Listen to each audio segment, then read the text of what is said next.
Hey guys, Fury here, and today we are back in CohesionCraft. In today's episode, we're going to be taking things a bit slower and just working on the overall aesthetic of the base. Last episode, we made a massive expansion to our storage system, and we built the Gauntlet Fighter on my right, so your left.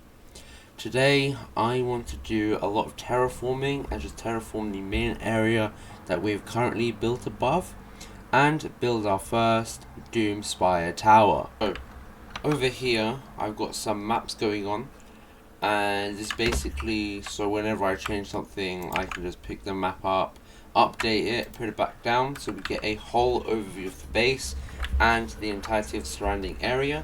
I have maps over here that I'm updating every 2 episodes, so this is locked from episode 2, and this is the map. Basically, so far at the end of this episode, I'm gonna lock this map, and we can have progression like that and make more of these map areas around the entirety of the base. Now to the Doomspire tower. So there's this massive ring shape over here, which is going to be the main tower. It's going to go up to this level and a bit higher. This area that's going outwards here, this is going to be a small docking area for ships. So maybe a mini TIE fighter or something will come fly in here, it'll be sitting here or being launched out of this area. And this will be kind of like a mini starport just in this area here. Now, the tower is quite high up, so I've got water to keep myself up, and I've started doing an outline for the terraining that I want to do. So, I want to use moss, andesite, and mossy cobble, bit of stone, and just make a very stone and mossy sort of area.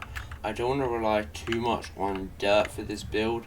I'm thinking dirt and packed mud, all that stuff. I'll use that for the island challenges that I'm going to be doing, but I don't see myself using it that much in this base. I'm seeing the base being more stone and moss than anything else. So I've already started putting down the main area of the moss, and it's just going to go down like this. So this area here is the bottom area. I'm not sure how I'm going to transition into the water yet, but this is at least what I'm going to have here. I'm using dirt as a scaffolding block because I can get it very easily, and I'm going to be mining a lot when we break down this island. I'm using lots and lots of moss. I've been trying to farm some out of episode. It's been taking a while and I still don't have enough, but I have a bunch of stone, different types of stone, and so I have everything I need of that half to start building up this area. So let's grab what we need and let's build up this small island bit. Oh my god, okay.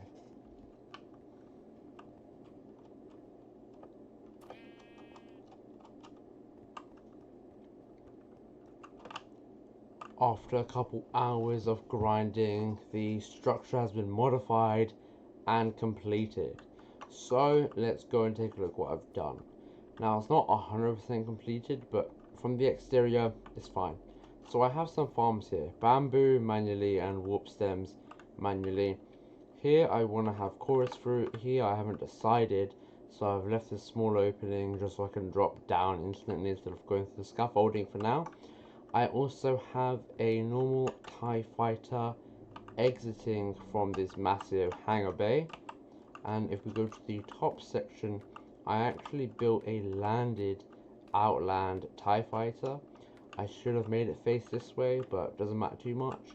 So if it was to fly off, it would just go up, wings would go out and go meow. I did find the design for the TIE fighter down here on YouTube, which is why I got the banners there going along. I will put the link to that video in the description. I then modified this design to come out with the Outland TIE Fighters design, where it's more flatter, where the wings fold in. Now it's time to move on to terraforming the entirety of the underneath of what we have so far of our base.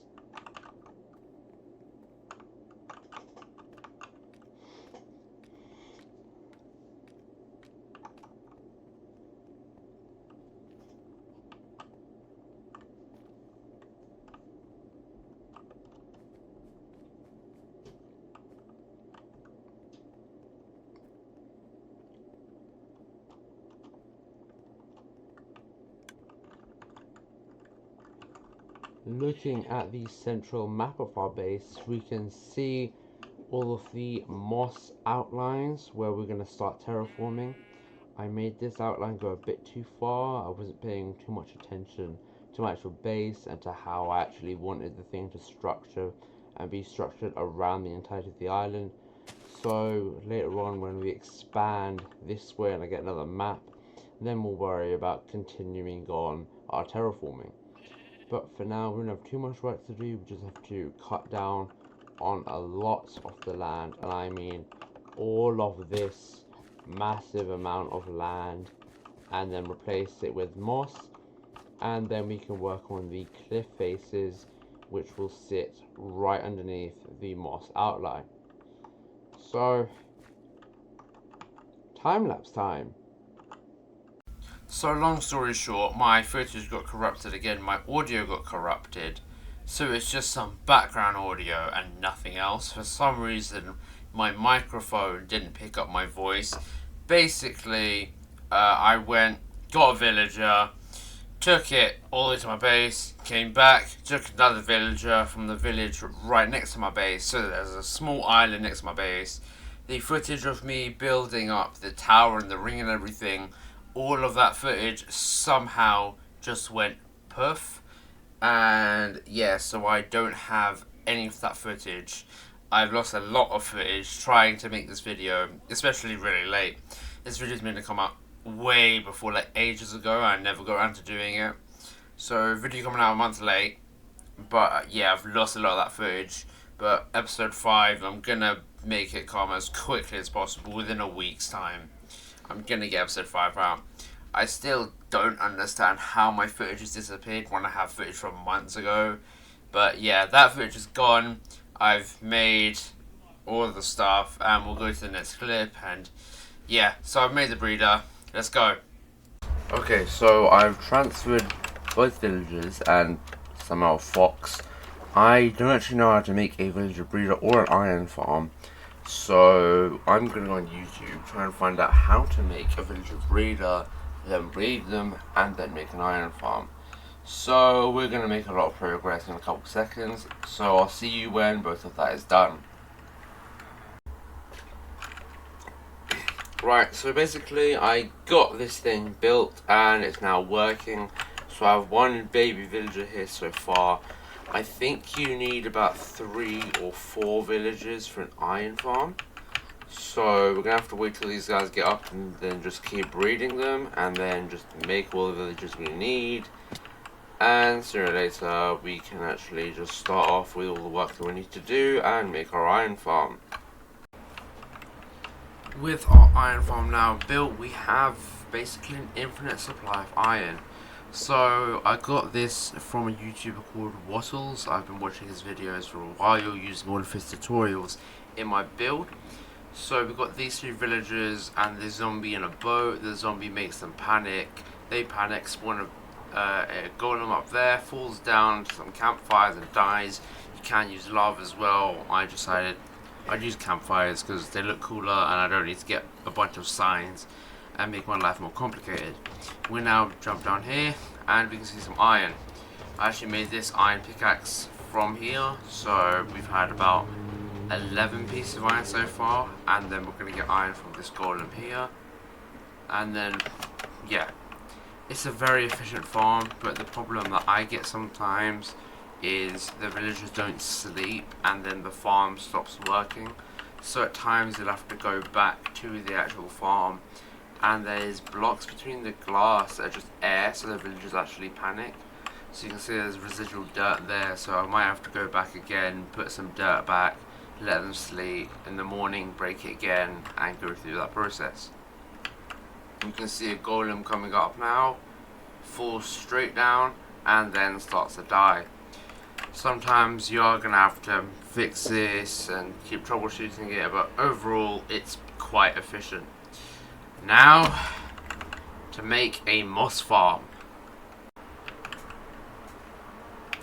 Now, I plan for this moss farm to go either somewhere around here or here, near the villager iron golem farm, or I make it underneath my original moss storage, which I made being in episode 2.